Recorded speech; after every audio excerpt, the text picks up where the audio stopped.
रुपया कोई मांगे छथिन, 20 रुपया कोई मांगे छथिन, 50 रुपया कोई मांगे छथिन, 20 रुपया कोई मांगे छथिन। अच्छा, अब गार्जियन गढ़ो। नमस्कार, आप देख रहे हैं बीडी न्यूज बिहार और मैं हूं पंकज भट्ट।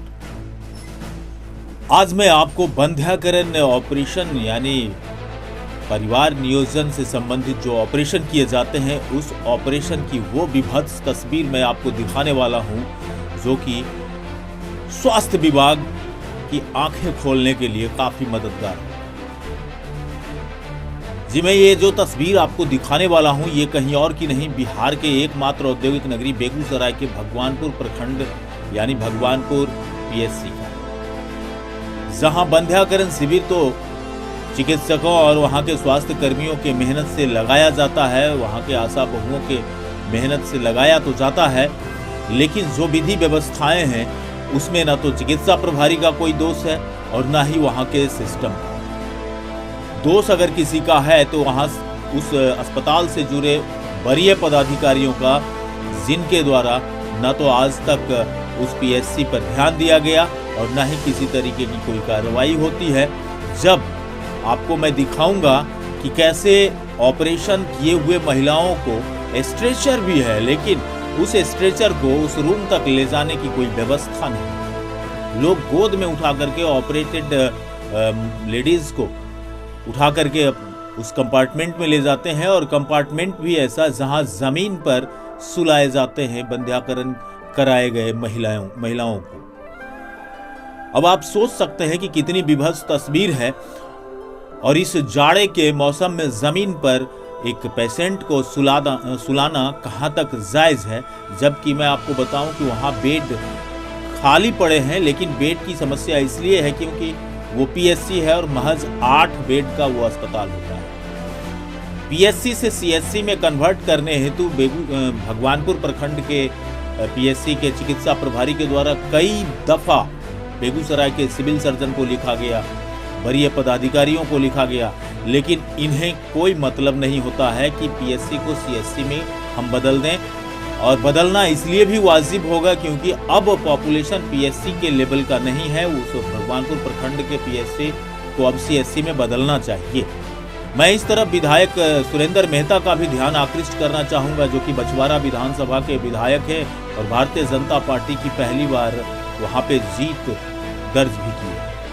मैं उनसे भी कहना चाहूंगा कि इस पीएससी को सीएससी में परिवर्तित करने के लिए जो भी जरूरी कदम हो उसे उठाए जाने की आवश्यकता है और वहां की जनसंख्या के मुताबिक अब भगवानपुर प्रखंड के पीएससी को सीएससी में बदल देना चाहिए। हम आपको वो सारी तस्वीरें दिखाएंगे और ये भी दिखाएंगे कि वहां के कर्मचारियों के द्वारा पैसे की भी उगाही की जाती है, लेकिन इसकी कोई लिखित सूचना चिकित्सा प्रभारी को नहीं मिलती है। इस संबंध में भी मैंने चिकित्सा प्रभारी से बात किया तो चिकित्सा प्रभारी का जो बयान आया है वो भी आप लोग देखेंगे इस वीडियो में कि उन्होंने क्या कुछ कहा है इस विषय को लेकर के। लेकिन एक बात तो तय है कि करप्शन हर जगह फैला हुआ है और इसी तरीके से पीएससी भगवानपुर में भी गैर जिम्मेदाराना रवैया अपनाया गया है। हालांकि उस गैर जिम्मेदाराना रवैया के लिए स्वास्थ्य कर्मी कहीं से भी दोषी नहीं है। अगर दोषी है तो पूरा का पूरा वो सिस्टम दोषी है जो आज तक पीएससी को सीएससी में बदलने की प्रक्रिया को न तो गंभीरता से लिया और न ही देखा है।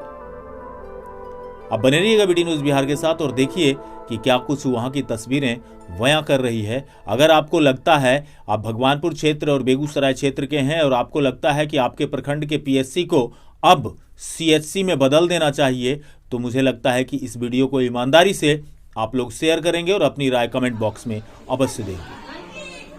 आप देखिए कि कैसी तस्वीरें उभर करके सामने आई।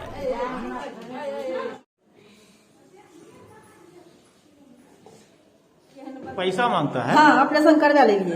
कितना पैसा मांगता है? 60 रुपया कोई मांगे छथिन, 20 रुपया कोई मांगे छथिन, 50 रुपया कोई मांगे छथिन, 20 रुपया कोई मांगे छथिन। अच्छा, अब गार्जियन गढ़ो। तो आप लोग पूछते नहीं कि सरकारी में पैसा किस? हाँ, हम कहे छियै ना, हम कहे छियै जो सरकारी में कोचिक सरकारी में नशा अनलखिन, नशा अनलखिन है और नीचे में सुलाते हैं। हाँ सर, क्या मतलब बहुत विषम परिस्थिति देखी जा रही है हॉस्पिटल के अंदर? नहीं नहीं, हॉस्पिटल में जो है हमारे यहाँ इंफ्रास्ट्रक्चर से रिलेटेड प्रॉब्लम है। प्रॉब्लम ये है कि हम लोग का जो अभी एक बिल्डिंग का जिसमें हम लोग काम करते हैं, ये 6 बेड का हॉस्पिटल है। और वो 6 बेड हम लोग जो डिलीवरी मरीज हमारा आता है उसके लिए हम लोग, वो तो बिल्कुल व्यवस्थित रूप से काम करता है, उसमें कहीं कोई दिक्कत नहीं है। फिर एक डिलीवरी रूम है, एक ओटी है, बाकी प्रभारी चिकित्सा पदाधिकारी का कक्ष है, ये सब इस बिल्डिंग में चलता है। इसके अलावे जो पुराना हम लोग का बिल्डिंग है वो बिल्कुल जर्जर स्थिति में है, जिसमें कि हम लोग अभी भी उसको प्रत्यक्ष घोषित भी कर दिया गया है। फिर भी जगह के अभाव के कारण उसमें बहुत सारा काम उसमें चल रहा है, जो जिसमें कि कभी भी मतलब कभी छत का कुछ भाग गिर गया, कभी पानी का नहीं, जैसे कितने बेड का ये अस्पताल है? ये 6 बेड का अस्पताल है। आपके पास बेड कितना उपलब्ध है? बेड अभी हम एक एक्स्ट्रा करके 8 बेड लगाए हुए हैं, जो 8 डिलीवरी मरीज के लिए। डिलीवरी मरीज को वो पूरा खाली है? नहीं, तब तक तो यूज में लाया जा सकता है। एक्चुअली डिलीवरी मरीज को वो कब आ जाएगा मरीज, इसका कोई हिसाब नहीं रहता। पैसे लेने की भी बात सामने आई। नहीं, ऐसा कुछ हमको यदि कोई लिखित कंप्लेन मिले पैसे का तो हम उस पर तुरंत कार्रवाई करते हैं। ऐसा कुछ कंप्लेन ना अभी तक कहा गया है, न किया गया है। यदि कोई आशा करे या कोई अटेंडेंट यदि कोई लिखित कंप्लेन करे पैसे लेने का, तो उसका निदान होता है। ऐसे आपको नहीं पता है कि यहाँ पे पैसे की भी बात की जाती है? ऐसे हमको मेरी जानकारी में जो आता है उसका तो हम यदि कोई ऐसा कंप्लेन करती है। कोरोना प्रोटोकॉल का भी बहुत उल्लंघन हो रहा है यहाँ पे। मास्क वगैरह भी पेशेंट तक को नहीं है, ना अटेंडेंट को तो है नहीं, कम से कम पेशेंट को भी मिलनी चाहिए थी अस्पताल प्रबंधन की ओर से। नहीं, अस्पताल प्रबंधन हम लोग को तो जो मास्क मिलता है तो हम लोग जो स्टाफ है सबको तो हम लोग प्रोवाइड कराते हैं। बाकी जितने लोग आते हैं सबों को दे पाना उतना हम लोग को अवेलेबल नहीं कराया जाता है कि एक मरीज। अच्छा, इंफ्रास्ट्रक्चर को लेकर के जो शिकायत आपने दर्ज कराई है, इससे संबंधित जिले में बात हुई है आपकी किसी? इससे संबंधित पूर्व में अभी हम लेटर दिए हैं, मतलब लिखित रूप से लेटर दिए हैं। और एक कल को भी हम हमारे तरफ से एक लेटर सिविल सर्जन सर के यहाँ भेजा गया है कि हमारे यहाँ इंफ्रास्ट्रक्चर का बहुत दिक्कत है, जिसके कारण बहुत सारे काम में हम लोगों को या स्वास्थ्य व्यवस्था को हम लोग मानक रूप से नहीं कर पा रहे हैं। स्ट्रेचर भी नहीं है, पेशेंट को गोद में लेकर के लोग आ रहे हैं। नहीं, स्ट्रेचर नहीं है ऐसी बात नहीं है, स्ट्रेचर है, लेकिन स्ट्रेचर ट्रॉली से चलेगी और वो तब संभव है जबकि वो एक फ्लोर पे हो। जैसे स्ट्रेचर रखे, ट्रॉली रखे और उसको घुरका के लोग उसी फ्लोर पे, इसमें चूंकि सीढ़ी से उठा के लाना होता है तो उसमें और मतलब स्ट्रेचर दिया गया है लेकिन उसको विधिवत कैसे जाएगा इसकी व्यवस्था नहीं, इसकी व्यवस्था नहीं है, नहीं है। इस वजह से स्ट्रेचर का उपयोग नहीं हो, उसका भी उपयोग नहीं हो पाता है। क्या नाम हो सर आपका? मेरा नाम डॉक्टर दिलीप कुमार। क्या है यहाँ? हम प्रभारी चिकित्सा पदाधिकारी।